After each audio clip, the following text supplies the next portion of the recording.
Good morning बच्चों। खूब ज़ोरदार बारिश हो रही है, उसी बारिश के बीच में झमाझम हम लोग आज मामले को बढ़ाते हैं आगे। चैप्टर अपना कंटिन्यू है, कौन सा? मोशन। मोशन। अब देखो, अब आपने केवल 4 लेक्चर देखा कि सिर्फ थ्योरी चली। कमल सिंह, तुमने चारों चैप्टर की थ्योरी देख ली है पूरी? स्टार्टिंग से पूरे देख लिए चारों वीडियो? नहीं देखे हो तो कब देखोगे? 3 चैप्टर मतलब 3 पार्ट देखे हैं। 3 पार्ट देख चुके हो ना, फिर तो बात खत्म होगी ना। पहला, दूसरा, तीसरा देख लियो ना। लास्ट वाला नहीं देखे हो, ठीक है, उसको देख लेना आप, जो बच्चे रह जाए। कंसेप्ट क्लियर हो जाएगी। तो अब क्या है, वही कंसेप्ट तुमको इस चैप्टर के सारे न्यूमेरिकल एक एक देखना। एक किताब में जितना सवाल लिखा है, अब एग्जाम्पल मेरा है, एक्सरसाइज तुम्हारा है। कमिटमेंट तय कर लो। मेरे पीछे पैर के ऊपर पैर रख के एग्जाम्पल लगाओगे तुम भी। समझ में ना आएगा तो दोबारा भी पूछना, दोबारा ना आए तो तिबारा भी पूछना, कोई दिक्कत नहीं है। लेकिन मैंने कहा यही फिजिक्स है, जिसने जीना शुरू कर दिया उसकी ज़िंदगी बन गई। वो कहता है कि फिर मैं देखो 4 सवाल तो मैं बता चुका हूँ, इसमें कोई दो राय नहीं है। हो चुके हैं ना चारों? दूरी विस्थापन वाला, औसत चाल, औसत वेग वाला। अब वहाँ कुछ करना नहीं है। आज का सवाल नंबर 5 पहला सवाल होगा, यहाँ से शुरुआत करेंगे हम। मैं आज 14 तक पहुँचूँगा, कोशिश करूँगा इस वीडियो में, ठीक है? एक एक सवाल पढ़ता हूँ। 4 हो गए ना, बिल्कुल वही सेम सवाल हैं, वही चारों। 5वें से शुरू करते हैं। अब देखिएगा, 5वां सवाल कल की लेक्चर को फॉलो करेगा। एग्जाम्पल 5 क्या कहता है जरा सुनिएगा। एक ट्रैफिक सिग्नल के हरा होते ही, मिला क्या? एक ट्रैफिक सिग्नल के हरा होते ही एक कार 2 मीटर पर सेकंड स्क्वायर के त्वरण से गति प्रारंभ करती है, मिला? उसी क्षण एक ट्रक 10 मीटर पर सेकंड की चाल से ट्रक कार को क्रॉस करता है। यात्रा के प्रारंभिक बिंदु से कितनी दूर कार ट्रक को क्रॉस करेगी? इस क्षण कार की चाल कितनी रही होगी? प्रत्येक गाड़ी के लिए विस्थापन समय वक्र खींचिए। प्रत्येक गाड़ी के लिए। तो जब आप ऐसे सवाल अब 11th में आके पहली बार पढ़ते हो तो लगता है हमको का जंगल में भजा दिया। अच्छा, पढ़ के समझना, क्या तुमको समझ में आया इस क्वेश्चन में? किसको नहीं समझ आएगा? इसी जगह शिक्षक की ज़रूरत है, इसी जगह मास्टर की आवश्यकता है। मास्टर वो जो आपका अपना हो। अब पता चला ऑनलाइन क्लास पढ़ रहे हैं, ये धन्य आत्मा। वही ऑनलाइन क्लास आज का दर्द है, समझ गए कि नहीं? अब वो सवाल तो बच्चे ने अपना पढ़ा, वो ऑनलाइन वाले मास्टर साहब पढ़ा के निकल गए। उन्हें आया या नहीं आया गुरुजी तो पूछने नहीं ना आए, आ गई ना बर्बादी वहीं।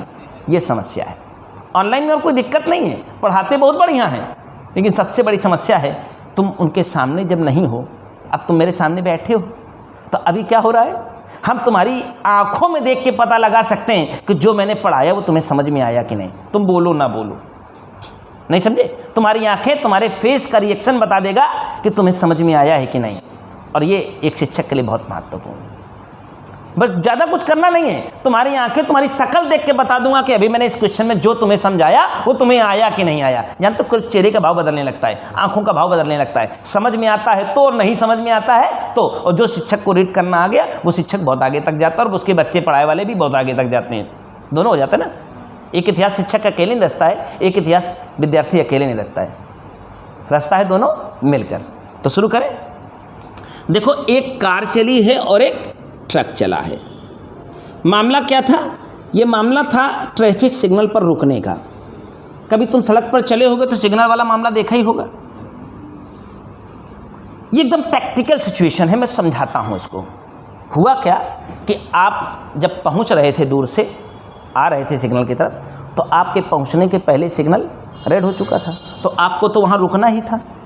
आपको वहाँ आप रुके खड़े थे अपनी कार लेके। आप इंजीनियर बन गए, बड़े आदमी होंगे तो कार लेके चलते हैं। और हुआ क्या है कि सिग्नल वो रेड हो गया, और रेड से ग्रीन हो गया। सिग्नल जैसे ग्रीन हो गया तो जो ट्रक था उसकी टाइमिंग बड़ी अच्छी थी, वो उसी समय वहाँ पहुँचा जब वो सिग्नल ग्रीन हो गया। और आपको क्या करना पड़ा, क्योंकि आप खड़े थे तो आपको फिर अपनी गाड़ी का गियर बदलना पड़ेगा, फर्स्ट गियर में लानी पड़ेगी, फिर एक्सीलेटर दबाना पड़ेगा, तब वो आगे बढ़ेगी। मोटरसाइकिल चलाते हो, अगर उसको स्टार्ट करते हो तो क्या करना पड़ता है? पहले तो आप क्लच दबाते हो, गियर लगाते हो, और फिर धीरे धीरे एक्सीलेटर दबाते हो, तभी वो आगे को चलती है। वही कार के साथ होता है। तो कार क्या था, सिग्नल पर थी, खड़ी थी ना। तो कार को आगे बढ़ाने के लिए कार को तो एक्सेलरेट करना है।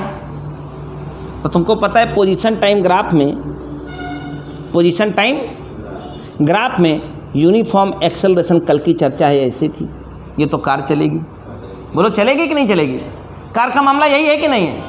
कल मैंने पढ़ाया था एक समान त्वरण विस्थापन समय ग्राफ में, ऐसे दिखाया था।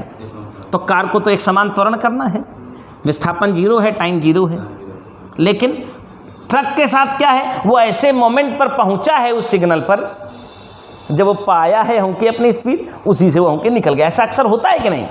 एक आदमी उस समय पहुंचा जब एकदम सिग्नल ग्रीन हो गया, उसके आते आते ग्रीन हो गया, क्या वो रुकेगा?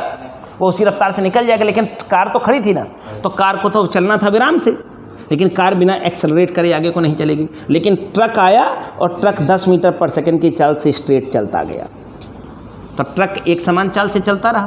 तो कल मैंने पोजीशन टाइम ग्राफ में एक समान चाल को ऐसे दिखाया था, बोलो। तो इसका मतलब पहले तो ट्रक आगे निकल गया होगा, क्योंकि कार को तो गियर डालना है, 0 से स्टार्ट करना है, तो पहले पीछे रहेगी धीरे धीरे। फिर बाद में जब एक्सेलेरेटर लेती रहेगी तो कोई ऐसी जगह आएगी जहां यह कार इस ट्रक को क्रॉस जरूर करेगी। तो सबसे तीसरा सवाल तो सबसे पहले हो गया।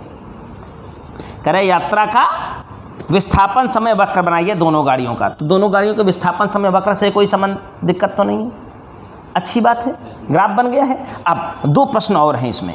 यात्रा के आरंभ से कितनी दूर पर इसने कार को एक ट्रक को क्रॉस किया है, और ये काम, हाँ, जब इस समय कार की चाल क्या रही होगी। तो सुनो भाई, अब इसकी एक नई पिक्चर, हाँ, जहाँ कट किया वहीं क्रॉस किया होगा, तो इसकी दूरी पूछा है और इसी समय कार की चाल भी पूछा है, इसी समय कार की, तो क्योंकि ट्रक तो यूनिफॉर्म चलता रहेगा।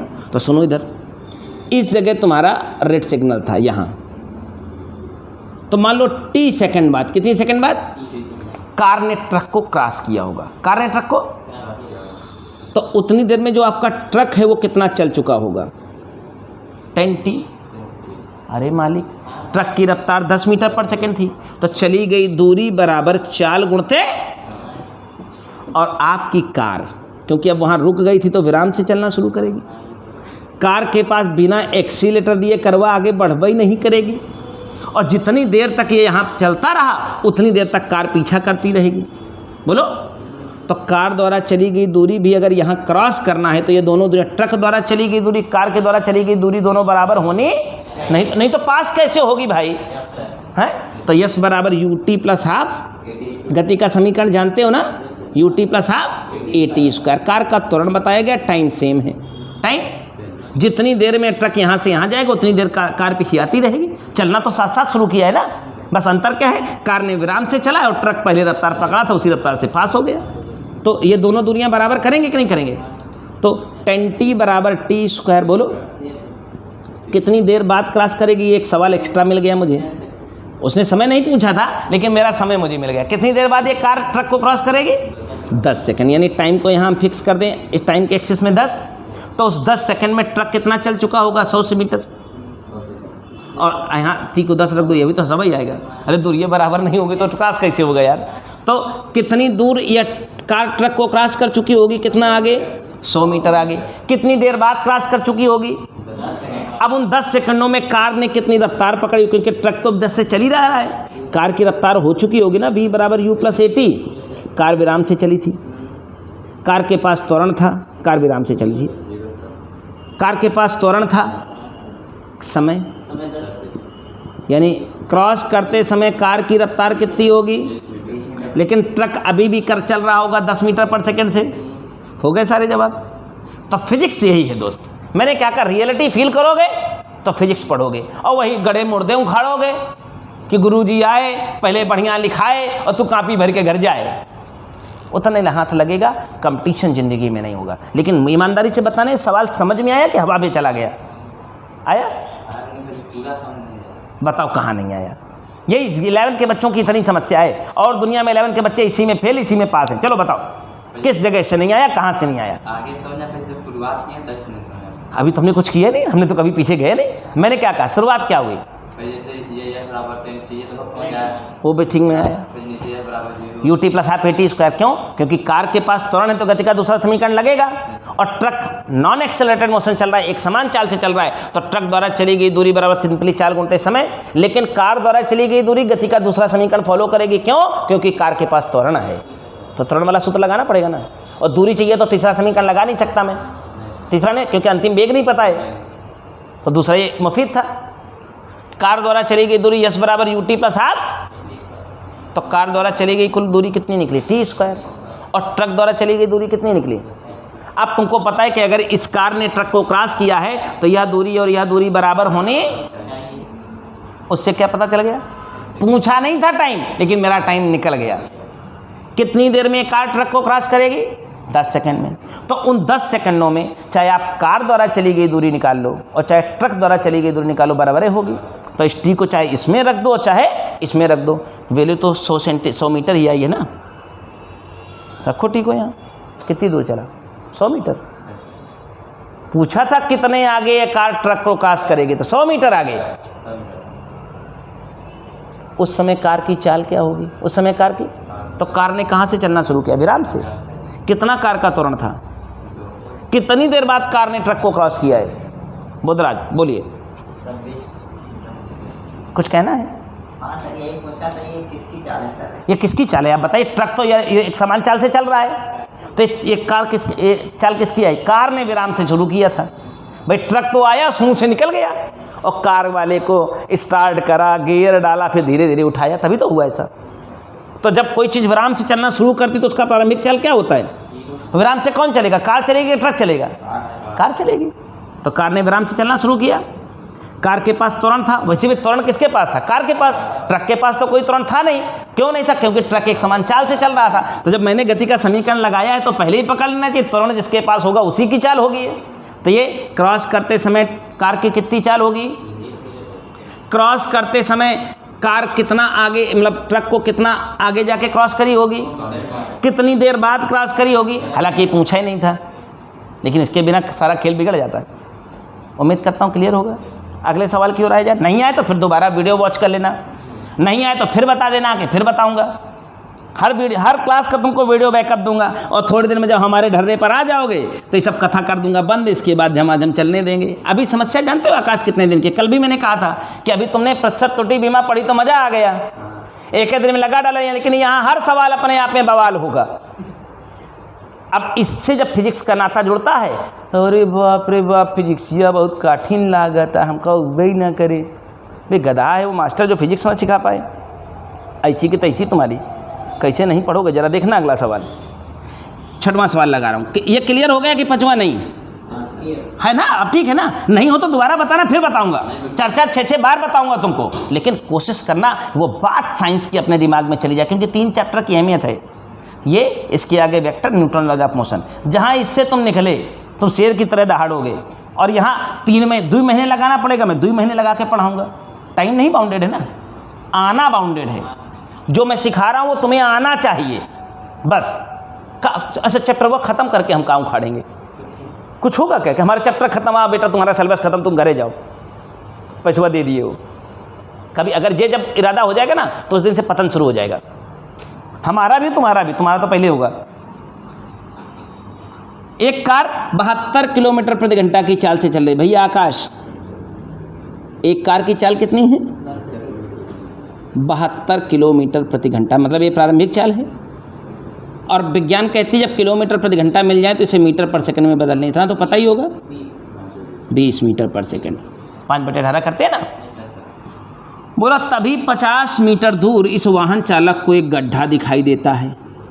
कितनी दूर नज़र जाती है, भी 50 मीटर दूर एक ठो गड्ढा है।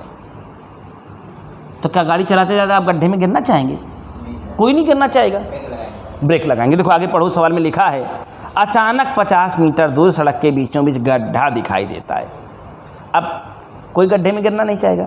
अब वाहन चालक अपना वाहन इस दूरी से पहले ही रोक देना चाहता है। रोकना ही पड़ेगा, नहीं जाके गड्ढे में गिर जाओगे, खेल खत्म।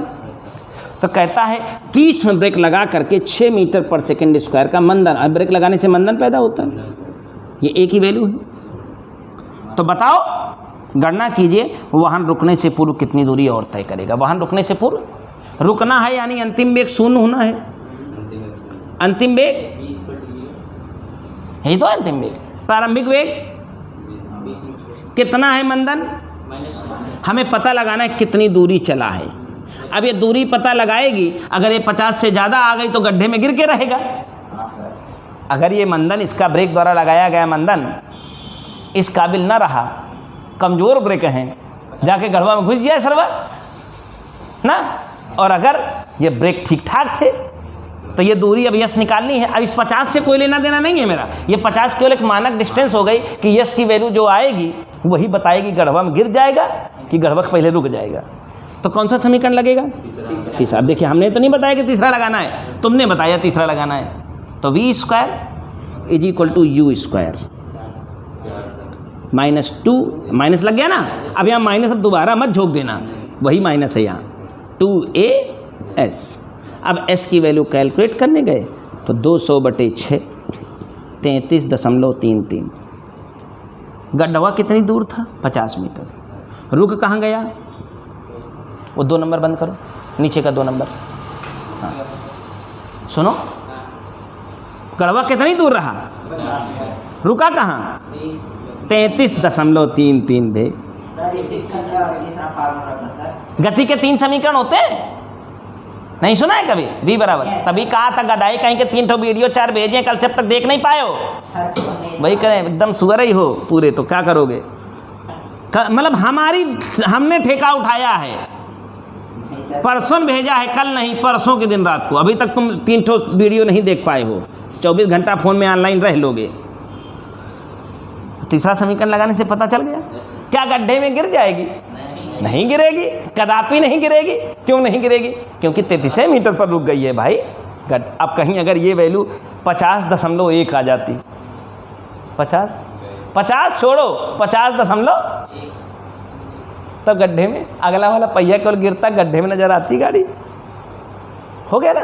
बस साइंस को मैं कह रहा हूँ समझना सिर्फ, मैथ हुआ तो तुम्हारी हम ऐसे खुद पेंच कर देंगे, वो लग जाएगी, उसमें कुछ है नहीं है। साइंस को जिस दिन इससे दिल लगना शुरू हो गया, मन लगना शुरू हो गया, ये तुम्हें आगे लेके जाएगी। और फिर एक बार में नहीं जाएगी, 2-3 बार में। अभी लगा के जा रहा हूँ, घरे जाके गायब हो जाएगा। तो इसीलिए वीडियो का बैकअप है। हटा दे इसको। अगला सवाल देखना।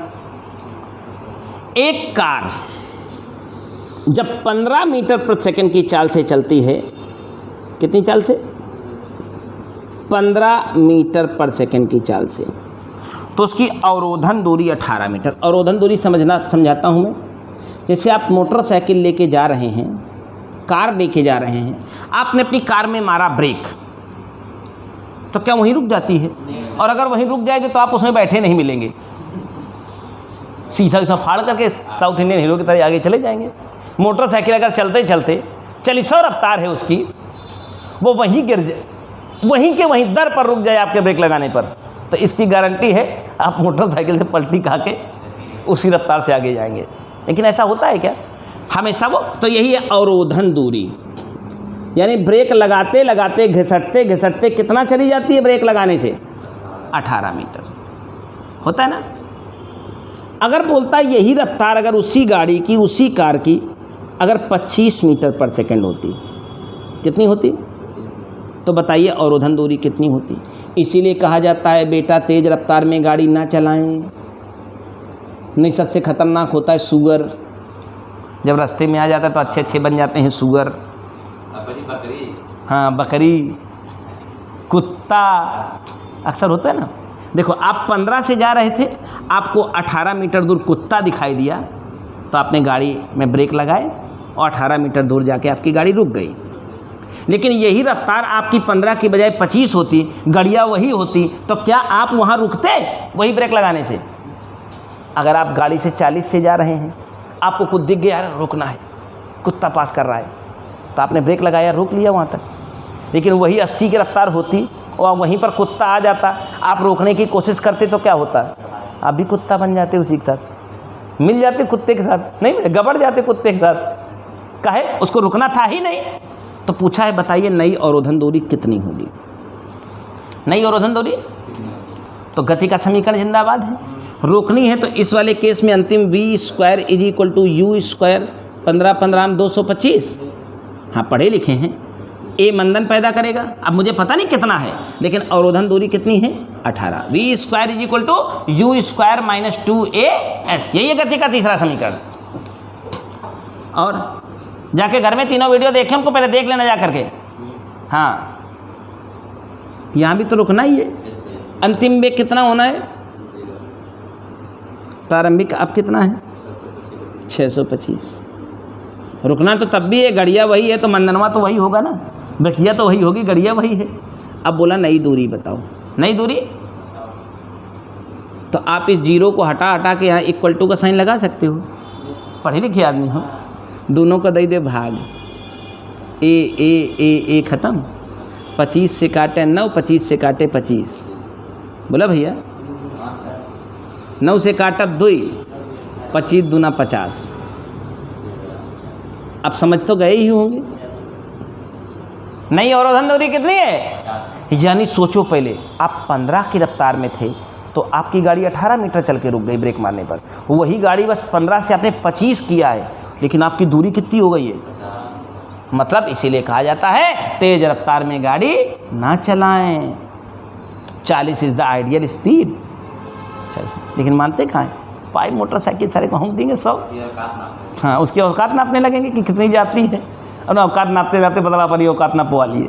कहे कुत्ता का तो कोई भरोसा नहीं है, शुगर का कोई भरोसा नहीं है, आ गया अचानक रोड में शुगर, तो शुगर नहीं बन जाओगे।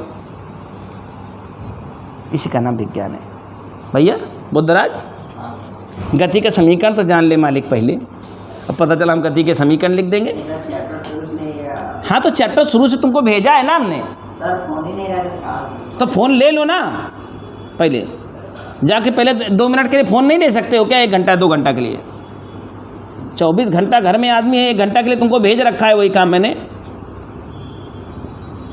और तुमको तो ये पता भी नहीं होगा ये कहाँ से आ रहा है, इसका मैंने डिटेल एक्सप्लेनेशन भेजा है कि ये आते कहाँ से हैं। जब 1 घंटा बैठ के उसको देखोगे तब ना पता चलेगा। जाके पहले पता, सपना बहुत बड़ा लेके चले आओ, काम अधूरा है। जाके पहले फ़ोन ले लो जाके, जब सुविधा है इसकी। मत लो अभी, जो पहले पुराना है उसी को लेकर पहले जाके देखो। आज कल संडे है, समझे ना? जिसके फ़ोन में भेजा था मैंने वो फ़ोन रहता तो होगा ना, घर ही पे रहता है ना। जा तो भैया लिए रहते हैं, तो भैया इसका तो भैया मेरे पास 3 वीडियो है, मुझे वो देखना है, मना करेंगे? 3 वीडियो 4 घंटा। हाँ 3 वीडियो 4 घंटा भी पूरा नहीं होगा, 4 घंटे का है। हाँ उससे कम का है। एक वीडियो मेरे ख्याल से पहला वाला 36 लो गधे कहीं के डेटा पड़ा हुआ है, 24 है, 36 है, 43 है। उतने में चैप्टर कवर है, बाकी कल की क्लास है लास्ट वाली। कुमार मित्तल, हाँ ये बोर्ड की है, IIT वाली नहीं है। IIT वाली SC वर्मा है, SC वर्मा। हे समझ में आया? कौन वाला नहीं आया था? दोबारा देखोगे ना, नहीं आया तो फिर बताना। इनमें कोई सवाल थोड़ी ना है। अब जैसे अभी आगे आने वाले सवाल होंगे, जब एक्सरसाइज लगाओगे, चैप्टर लगाओगे, खुद भेजे में धंसेगा कुछ, तब पता चलेगा। अगला देखो, विराम से प्रारंभ करके कोई वस्तु कहाँ से प्रारंभ करती है? जब कोई वस्तु विराम से गति प्रारंभ करती है तो u बराबर क्या होता है? पता है ना? 8 मीटर पर सेकेंड स्क्वायर का त्वरण पैदा करती है। ए भैया हो गया। बताइए 160 का अंतिम वेग प्राप्त करने में कितना समय लगेगा? हाँ गति का प्रथम समीकरण, अंतिम वेग पता है, प्रारंभिक पता है, त्वरण पता है, तो गति का प्रथम समीकरण झमाझम मार दीजिए 1 सेकंड में। 160 u0, ए का मान 8, वक्त पूछा गया है 8 दूनी 16। कोई समस्या नहीं है। इतने समय में कितना दूर चली जाएगी? दूसरा समीकरण जिंदाबाद है। इतना बेसिक कंसेप्ट तो क्लियर है ना, कब समीकरण कौन सा कहाँ लगाना है वो तो। हाँ तीसरा भी लगा सकते हैं क्योंकि अंतिम वेग पता है ना, इसमें दूसरा तीसरा दोनों काम करेगा, लेकिन दूसरा वाला ज़्यादा सरल रहेगा ना। u0 है, ए का मान हमारे पास 8 है, और टी का स्क्वायर 20 बिसाम 400, 1600 मीटर। चाहो तो तीसरा लगा लो, कोई दिक्कत नहीं, बस पहला नहीं लगेगा, पहले तो लग चुका ना। दूरी पहले वाला समीकरण में दूरी आती नहीं है, ये भी ठीक है।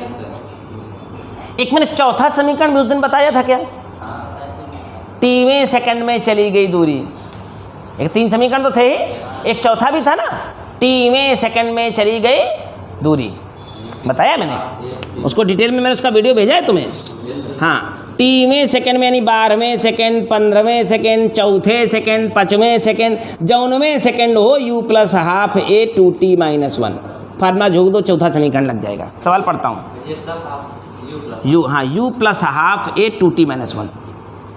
कह रहा है एक कण विराम से गति आरंभ करता है। भैया कहाँ से गति आरंभ करता है? विराम से, यानी u बराबर 5वें, यानी t बराबर 5वें सेकंड में 9 मीटर चलता है। चली गई दूरी कितनी हो गई भैया? गति कहाँ से शुरू करनी है? विराम से। a का मान पता नहीं है। a का मान 5वें, तो 5 दूनी 10 माइनस 1 9, 9 से काटो 9, तो a की वैल्यू 2 आ गई। आ गई। उसने a पूछा नहीं था तुमसे? नहीं पूछा था। कण का त्वरण ज्ञात कीजिए। अब सवाल अगला इसी में है, कह रहा 12वें सेकंड में कितना चलेगी, तो फिर इसी सूत्र को फिर जोड़ दे। इतना कॉमन सेंस तो रखते हो ना। 12वें सेकंड तो u तो है 0, a पा गए 2, और 12वें यानी 12 दूनी 24 माइनस 1 23। हो गया क्या? बेकार सवाल था। आज के आखिरी सवाल पर आ गए हम, 10वें सवाल पर। आज का पड़ाव यहीं रुक जाएगा। आज आपको क्या करना है? 10 सवाल एग्जाम्पल के आपको लगाने हैं और एक्सरसाइज में भी 10 ट्राई करने जाने हैं। मैं पढ़ूं? आज का आखिरी सवाल। अगली क्लास में चैप्टर की थ्योरी खत्म हो चुकी है। मात्र 7 न्यूमेरिकल बचेंगे, 7 एग्जाम्पल, वो अगली क्लास में समाप्त हो जाएंगे। फिजिक्स में कितने चैप्टर्स हैं? 32 चैप्टर। फिजिक्स में 32 चैप्टर हैं पूरे। किताब दिखा दो इनको, 32वां चैप्टर, डॉप्लर का प्रभाव। अरे लास्ट में नंबर देख लो, सीधा अंतिम पेज खोल दो। 32वां चैप्टर, डॉप्लर का प्रभाव, है ना, आखिरी चैप्टर। 32 11th में, 32 12th में, 64 चैप्टर फिजिक्स के हैं। मैथ में कुछ चैप्टर्स कम है, दोनों साल का मिला करके। 16 चैप्टर 11th में है। हाँ? बे तुम टोपा ही हो क्या? कंपटीशन देना है तो तुमको 70% और 30%। सिलेबस पूरा रहेगा। एक बालक एक समान चाल से दौड़ते हुए 4 किलोमीटर दूर रेलवे स्टेशन 1 घंटे में पहुंचता है। आधा घंटे विश्राम करने के पश्चात 1.5 घंटे में घर वापस आ जाता है। इस बालक की संपूर्ण यात्रा का वृत्तांत विस्थापन समय ग्राफ में दिखाइए। विस्थापन समय, संपूर्ण यात्रा की औसत चाल बताइए। संपूर्ण यात्रा की, चलिए विस्थापन समय ग्राफ बनाना है भैया लोग। ये रहा डिस्प्लेसमेंट और ये रहा टाइम, है क्या? बालक 1 घंटे में 4 किलोमीटर गया है, मतलब एक समान चाल से गया होगा। तो एक समान चाल कल मेरी विस्थापन समय ग्राफ में कुछ ऐसी चली थी, नहीं थी? कल का ग्राफ का, कल का वेक्टर वीडियो आपको पता होगा। ऐसे तो गया था बच्चा, एक समान चाल हो तो स्ट्रेट लाइन चलता है। घर से चला था, घर की पोजीशन 0 घंटे की थी, 1 घंटे लगा। कितने घंटे? कई किलोमीटर चला गया। आधा घंटे विश्राम कर रहा है। तो कल हमने विस्थापन समय में विस्थापन समय विश्राम का ग्राफ बनाया था। पहला ही ग्राफ था कल का। ऐसे सीधी लाइन जाना विस्थापन और समय में दर्शाता है कि वस्तु विराम में है। आधा घंटा ही विराम में आई है तो घंटे हो गए 1.5, क्योंकि घंटे तो बढ़ते रहेंगे ना। फिर उसे घर वापस आना है, तो उसका घर इधर जाने का मामला है कि इधर वापस आए? घर वापस आना है। कल मैंने बताया था वापसी का ग्राफ, लेकिन 1.5 घंटे में वापस आएगा। तो इतनी बड़ी दूरी 1.5 है, तो इसे हथौड़े से नाप लो 1.5। तो कोई बकलोलई नहीं करनी है, साइंस को साइंटिफिक रहने दीजिए। 1.5 घंटे बढ़ के 3 हो गया। उतने में हुआ क्या है, बच्चा पहले 4 किलोमीटर गया था, फिर 4 किलोमीटर वापस आया। औसत चाल निकालनी है, कुल दूरी बटे कुल समय।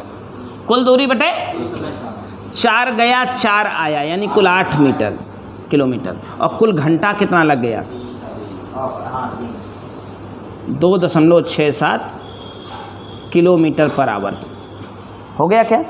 क्वेश्चन नंबर 10 भी पूरा हो गया। उम्मीद करता हूँ बिल्कुल प्रीमियम फील दिया होगा 10 सवाल। इन 10 सवालों को ही आज दोबारा लगाना, ठीक है? लगाओगे जब? हाँ बिल्कुल बिल्कुल, इसको फेयर करना। देखो, एक तुम्हारी थ्योरी कॉपी है, मैंने बताया है, एक न्यूमेरिकल कॉपी है। न्यूमेरिकल कॉपी में इनको अलग से बढ़िया साफ साफ, वो चाहे रफ रहे चाहे फेयर, लेकिन साफ साफ लगा रहे। इनको अलग रखना है और थ्योरी कॉपी को अलग रखना है। थ्योरी कॉपी में जो कुछ न्यूमेरिकल्स हैं वो कुछ एक जो मैं स्पेसिफाई करूं कि ये वाला थ्योरी कॉपी में लगा लेना, उसको लगाना सर। बाकी पूरी किताब को एक बढ़िया कॉपी बनानी है, उसी में बढ़िया भर भर के कॉपी अलमारी में सजानी है। कम से कम 25 कॉपियाँ सज जाएँ एक साल के अंत में। 25 कॉपियाँ, 10 किलो रफ फिजिक्स की किताबों, फिजिक्स के सवालों को सॉल्व करके कॉपी में रखा जाए, तब असलियत आएगी ना।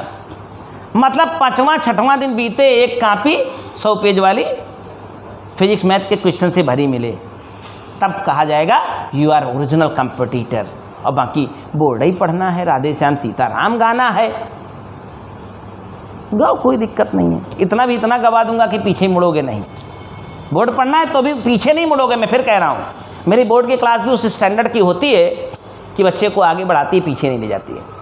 उतना मैं ये बोर्ड की क्लास तो पढ़ा रहा हूँ भी। और बाकी सोचो, इसमें जब तुम्हारा अपडेशन होगा, क्लास 2 का IIT होगा, तो तुम्हारा लेवल ऊपर नहीं बढ़ेगा बहुत, इसका 5 गुना ज़्यादा स्टैंडर्ड मेंटेन। लेकिन बेसिक यही होगी, बेस यहीं से तैयार होगा। कंपटीशन में केवल अंतर किस चीज़ का होता है? सवालों के लेवल का। सवालों के यहाँ आप बोर्ड के लेवल के क्वेश्चन प्रैक्टिस करोगे, वहाँ IIT तक के स्टैंडर्ड को प्रैक्टिस करोगे। दिखाऊंगा तुमको, भेद दिखाऊंगा कि देखो बोर्ड में तुमने यहाँ तक का पकड़ा था, देखो इस थोड़ा और पकड़ रहा है, ये अपडेट कर रहा है, यही बस होता है। बाकी तो इतना मैं तुमको यहाँ पढ़ा देता हूँ कि इसके आगे कुछ होता नहीं है। बात भी समझ में आ गई कोमल? मज़ा आ गया? ये 10 सवाल आज आप हमारे पीछे पीछे हमारे पैर पे पैर रख के लगाओगे। इसके बाद और दूसरा काम क्या है, जब आप इसकी आंकिक एक्सरसाइज में जाओगे तो शुरुआत में ही आपका सामना ग्राफ के क्वेश्चन से होगा। तो हो सकता है आप ग्राफ देख के बहुत भड़बड़ा जाएं, हो सकता है आप उनको लगाने से परेशानी फील करें, लेकिन 10 सवाल ट्राई करना। एक्सरसाइज में 10 सवाल ट्राई जरूर करना। नहीं आएगा तो हम तुम्हारे साथ खड़े हैं ना। अभी फ़िलहाल महीने 2 महीने 3 महीने कोई दिक्कत ही नहीं है। हमको पता है ना, तुमको नहीं पता ये क्या है, लेकिन मुझे तो पता है ये क्या है। तुम पढ़ोगे, जो बच्चा पढ़ेगा वो फंसेगा जरूर। अब पता लगा बकलोड़ों की तरह कोचिंग आ रहा है, केवल जो उन काम करें वह नहीं करा जा रहा है, कब पढ़ेगा? कम से कम भेजा था 3 वीडियो इसीलिए कि पहले समय निकालो, तीनों को देखो, तब तो पता है गति का समीकरण क्या होता है, विस्थापन समय वक्र क्या होता है, हाँ, चाल औसत वेग क्या है, दूरी विस्थापन क्या है, गति के समीकरण निकलते कैसे, उनके पीछे का विज्ञान क्या है, डिफरेंशिएशन इंटीग्रेशन क्या है, ये सब इसी में तो आया है। जब इतना नॉलेज होगा तभी तो आगे बढ़िएगा। कैसे हवा में बात कर रहा हूँ, 4 क्लास में चैप्टर खत्म कर दिया है। अब न्यूमेरिकल लगाने के लिए चाहे 40 क्लास ले लो तब वो कम है, हाँ 40 ले लो तब वो कम है, और 6 क्लास में ख़त्म कर लो तो भी बहुत बढ़िया है। लेकिन सवाल छूटे तो बताना। लेकिन इस चैप्टर को पढ़ते हुए फील आएगा, मज़ा आ गई ये वाला। आज 10 सवाल समझ में आए, सरल सवाल थे अपेक्षाकृत। अब जब एक्सरसाइज में घुसोगे 10 सवाल तुमको लगाने एक्सरसाइज में भी 10 जाना, और कहीं मत जाना। जितना मैं कहता चलता हूँ वही करना। 4 दिन में इस चैप्टर के सवाल सब खत्म होके रहेंगे 4 दिन में। अरे 10 20 आज हो जाएंगे, 80 सवाल से ज़्यादा थोड़ी ना है। 20 सवाल रोजाना लेकर के 4 दिन में, 4 दिन की थ्योरी, 4 दिन का न्यूमेरिकल, 4 8, 2 दिन मैंने एक्स्ट्रा रखे हैं, तभी तो 10 दिन बोला था। गलत बोला था तो अनुभव बोलता है, किताब थोड़ी बोलती है। चलिए मेरी है मैथ का क्या हाल है, आगे चला जाए।